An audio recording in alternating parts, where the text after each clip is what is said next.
Salam sejahtera. Baiklah, kami dari pada kumpulan yang pertama, kelas 3 usaha dan 3 iltizam. Jadi kami ini akan membentangkan tajuk berani buat berdiri tanggung di dalam konteks 3 dan 3, pendidikan kesihatan dan pendidikan jasmani. Baiklah, Natasha di sini akan membentangkan tajuk yang pertama, iaitu penyalahgunaan bahan dalam kalangan remaja. Okey. Pertama, tajuk perintah menulis berakhlak mulia. Ia terbahagi kepada 5, iaitu yang pertama, golongan remaja ialah golongan dalam lingkungan umur antara 13 tahun hingga 18 tahun. Yang kedua, golongan ini merupakan golongan yang memegang merujuk pemimpin negara kita pada satu masalah ini. Yang ketiga, kita mestilah mengambil inisiatif untuk melindungi diri remaja daripada ancaman penyalahgunaan. Yang keempat, ada kemungkinan remaja mudah dipengaruhi oleh rakan sebaya untuk mencuba sesuatu yang baru. Yang kelima, mereka juga mempunyai naluri ingin tahu yang tinggi dan sanggup mengambil risiko untuk mengambil bahan-bahan yang berbahaya. Seterusnya saya akan mengalihkan dan keluarga. Universiti yang akan berkaitan kepada penyakit dan di dalam usia yang lain.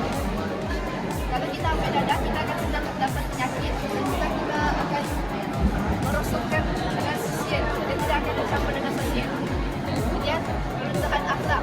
Lepas kita ambil dadah, jadi kita punya akhlak untuk sebab kita ambil dadah. Lepas itu salah satu implikasi dia boleh menyebabkan seseorang gagal dalam pelajaran. Sebab kalau kita ambil dadah ni, dia boleh infect otak kita. Lepas tu, dia boleh mengaibkan nama baik keluarga. Dia boleh menjatuhkan maruah keluarga. Kemudian, kita akan pilih tenaga kerja dari golongan residif. Kalau kita contohnya kita ada kerja sebagai buka ke polis ke, tapi kalau kita tiba-tiba ambil dadah, kita akan timbul kerja terus. Jadi kita akan kehilangan kerja. Kemudian kita akan tersisi daripada keluarga dan masyarakat. Bayangkan kita ada adik, lepas tu adik kita ambil dadah, maka kita jauh dari dia. Jadi sebetulnya dia akan disisikan daripada keluarga dan masyarakat. Yang pertama, belajar dinasti tertib pemimpin negara. Jadi pesan di dalam dinasti pemimpin negara adalah negara tidak akan stabil kerana tidak pemimpin negara, kerana semua dalam menggunakan bahan yang terlarang. Yang kedua, negara mungkin dijajah sekali lagi.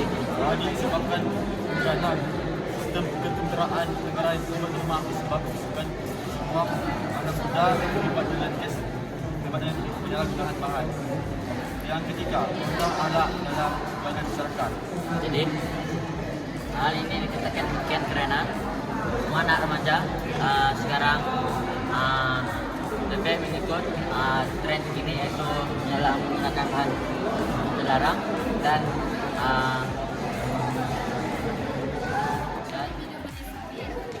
Contohnya, memasukkan individu berdiskusi, contohnya jika seseorang individu mematuhi peraturan, mereka melakukan kerjanya dengan bertanggung jawab. Kedua, membentuk hidup toleransi dalam masyarakat berbilang kaum.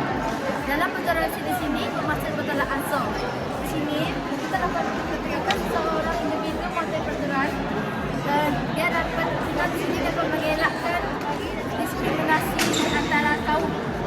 Disebabkan dia membuat melanggar peraturan, orang akan diskriminasi dia. Pastikan rakyat hidup satu padu, contohnya di jalan raya. Jika kita melanggar lampu isyarat, banyak orang akan. Kalau kita ikut peraturan, dekat satu organisasi dekat kehadiran itu, dia akan membuat kerja mereka dengan tulus dan teratur. Maksudnya sini mereka tak cuai, tak leka dalam membuat kerja. gusto untuk sikap saling menghormati. Kalau contohnya ada orang mengisap dada, kita akan menis Sebagai kerjaan dalam pemerintahan, antaranya dari aspek sosial, masyarakat akan berpikir pada program. Mereka juga akan berpikir oleh masyarakat. Siapa sih? Prestasi akademik akan intelek. Sama sekali kita kena faham apa maksud intelek. Intelek bermaksud kepribadian diri. Dan antara contoh, kalau kita menyalahgunakan bahan, seperti prestasi akademik kita akan menurun dan tidak fokus dalam kelas. Yang ketiga dari aspek kerohanian. Rohanian itu maksudnya agama. Kita akan berhubungan akhlak. Lepas itu kita akan belajar tentang agama. Seterusnya, yang keempat dari aspek fizikal. Fizikal bermaksud dari segi badan, kejelasan badan, dan tulang. Lepas itu, mata kita akan menjadi Bahkan itu yang menjadi persoalan selama menyambut bulan kemerdekaan. Yang pertama, selama menyambut bulan kemerdekaan, jika kita mengikuti peraturan, rakyat akan hidup dalam satu padu.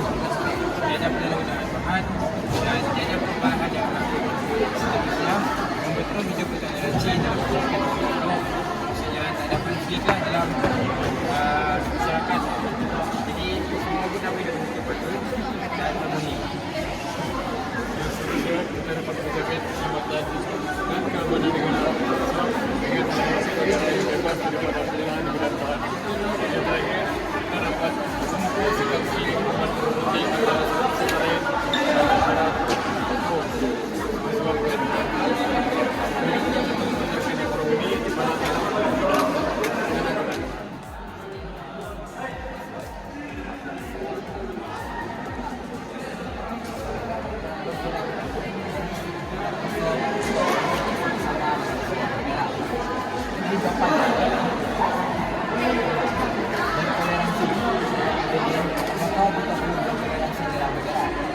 di negara kita tempat bangga jauh banyak jauh jadi kita mengenal kerusakan yang baik yang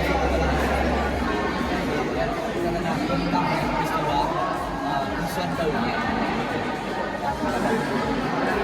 Seterusnya, nomor 4. Rakyat telah melalui peraturan dan undang-undang yang dibuat-buat. Okey. Jadi jawapannya adalah asasi. Hak asasi bermaksud hak sebagai seorang manusia.